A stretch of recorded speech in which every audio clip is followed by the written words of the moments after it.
మనకి ప్రస్తుతం తెలంగాణలో బాగా హల్చల్ అవుతున్న న్యూస్ ఏదైనా ఉందా భయ్య అంటే అది బీఆర్ఎస్ పార్టీ నుంచి 10 మంది ఎమ్మెల్యేలు ఫిరాయిస్తున్నారు అనేదే ఇప్పుడు బాగా హల్చల్ అవుతూ ఉందన్నమాట.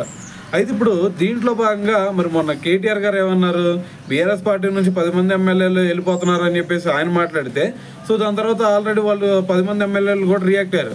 సో మేము ఎక్కడి నుంచి ఎక్కడికి వెళ్ళట్లేదు, బీఆర్ఎస్ నుంచి కాంగ్రెస్కి వెళ్తున్నాం అంటున్నారు.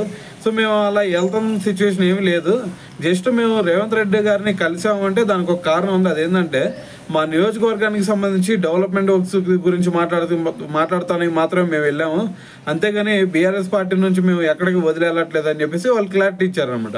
అయితే ఇప్పుడు దీని గురించే దాంట్లో ఒక 10 మంది ఎమ్మెల్యేల్లో ఒక 6 ఎమ్మెల్యేలకి స్పీకర్ గారు నిన్న నోటీసులు కూడా ఇవ్వడం జరిగింది అనమాట. ఏంది మరి మీరు ఆ విధంగా వెళ్తున్నారంట నిజమేనా అని చెప్పేసి మరి వాళ్ళందరూ కూడా నోటీసులు ఇవ్వడం జరిగింది. అయితే ఇప్పుడు దీని గురించి మరి రేవంత్ రెడ్డి గారు కూడా రియాక్ట్ అయ్యారు. ఎక్కడ నిన్న ఢిల్లీలో ఒక చిట్ చాట్ జరిగింది కదా.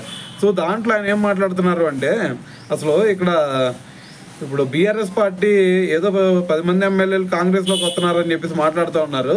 ఇప్పుడు ఒకటి అర్థం చేసుకోవాలా, ఇప్పుడు ఎవరైనా సరే ఒక కండవ కప్పుకున్నారంటే మరి ఆ పార్టీలోకి వెళ్ళినట్టేనా? కాదు కదా. సో మరి ఇదే విధంగా ఇప్పుడు నేను ఈ చిట్ చాట్కి ముందు చూసుకుంటే నేను కూడా కొంతమందికి కండవాళ్ళు కప్పాను. సో దాంతో మరి వాళ్ళందరూ కూడా మరి మా దగ్గరకు వచ్చే మా పార్టీలోకి వచ్చినట్ట కాదు కదా. ఏదో జస్ట్ వచ్చారు, కండవాళ్ళు కప్పాం అంతవరకే, అంతేగాని వాళ్ళు మా పార్టీలో జాయిన్ అయినట్టు కాదని చెప్పేసి దాని గురించి మాట్లాడారు అనమాట. అయితే ఇంకో విషయం ఏమంటున్నారు అంటే, పార్టీ ఫిరాయింపుల గురించి నిర్దిష్టమైనటువంటి నియమాలు ఏం లేవు కదా. సో ఇక్కడ మరి స్పీకర్ గారు ఏది చెప్తే అదే తుది నిర్ణయం అయిద్దని చెప్పేసి ఒక క్లారిటీ అయితే ఇప్పుడు రేవంత్ రెడ్డి గారు ఇవ్వడం జరిగిందనమాట.